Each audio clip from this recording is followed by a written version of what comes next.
인생을 아무리 노력해도 실패뿐입니다.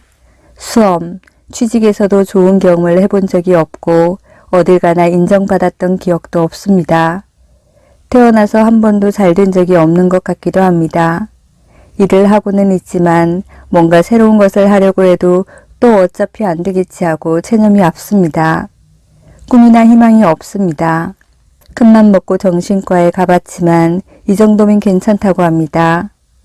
이런 삶의 고단함을 느끼고 있는 사람은 없을까요? 이것은 아무리 노력을 해도 결실이 없기 때문에 모든 것에 자신감을 잃은 상태입니다. 우울증이라고는 할 수 없지만 우울증 전 단계라고 할 수 있을지 모릅니다. 어떻게 할 수 없는 문제를 오랫동안 안고 있다 보면 점점 부정적이 되어 마침내는 뭔가 하려는 의욕조차 없어집니다. 겉으로는 아무 이상 없이 평범하게 사회에서 살고 있는 사람에게도 볼 수 있는 현상입니다.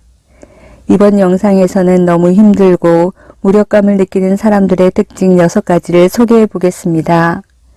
1. 미소 우울증.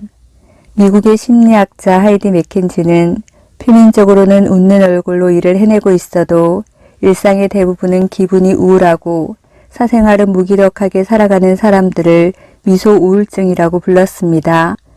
공식적인 병은 아니지만 이런 상태의 사람이 세계적으로 매우 많습니다.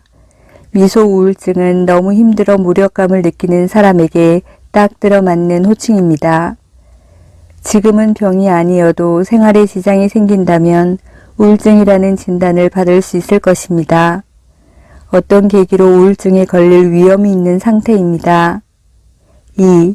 마음이 공허함. 아무리 노력해도 결과가 나오지 않아 점점 자신이 싫어지고 있습니다. 자신은 가치 없는 존재라고 느끼게 되고 자기 긍정감이 떨어지는 것입니다.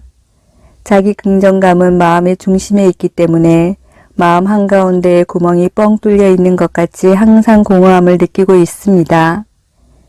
일이든 취미든 이런 일을 하고 있어도 되는 것일까 하고 진심으로 즐길 수 없습니다.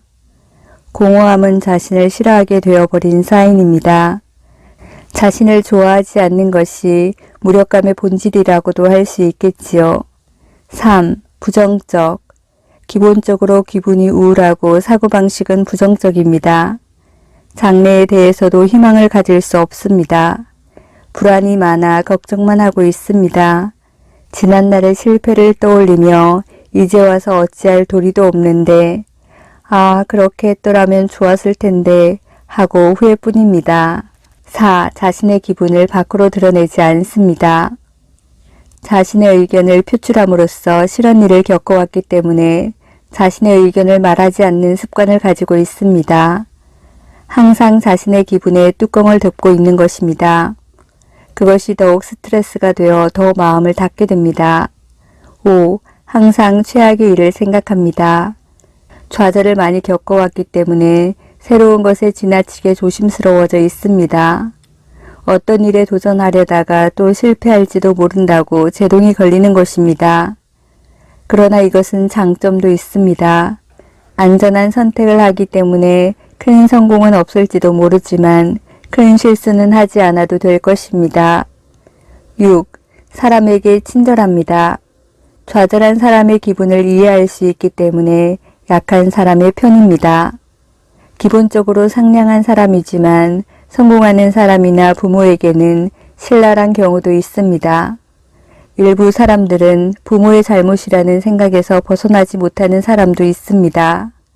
갑작스럽지만 바다나 강에 빠질 뻔했을 때 어떻게 해야 할지 아십니까? 황급히 육지를 향해 힘껏 헤엄치는 것이 가장 좋지 않습니다. 물살을 거스르지 못하고 탈진해서 빠져버리기 때문입니다. 오히려 힘을 빼고 둥둥 떠서 도움을 기다리는 것이 가장 좋다고 합니다. 인생도 이와 비슷합니다. 잘 안 되는 일이 있을 때 조급하게 무리하다 보면 힘이 다하여 살아갈 에너지를 다 써버립니다. 무력감에서 헤어나지 못하고 결국 우울증에 걸리게 되는 경우도 있습니다. 가장 나쁜 것은 잘 되고 있는 사람과 비교하여 조급해하거나 할 수 없는 자신을 탓해버리는 것입니다. 자신이 싫어져 버리면 살 의미조차 느끼지 못하게 됩니다. 잘 안 될 때는 비교하지 말고 조급해하지도 말고 무리하지도 않고 있으면서 운이 돌아오는 것을 기다리는 것이 좋습니다. 극복하려고 하지 말고 힘을 빼십시오. 못하는 자신을 탓해서는 안 됩니다.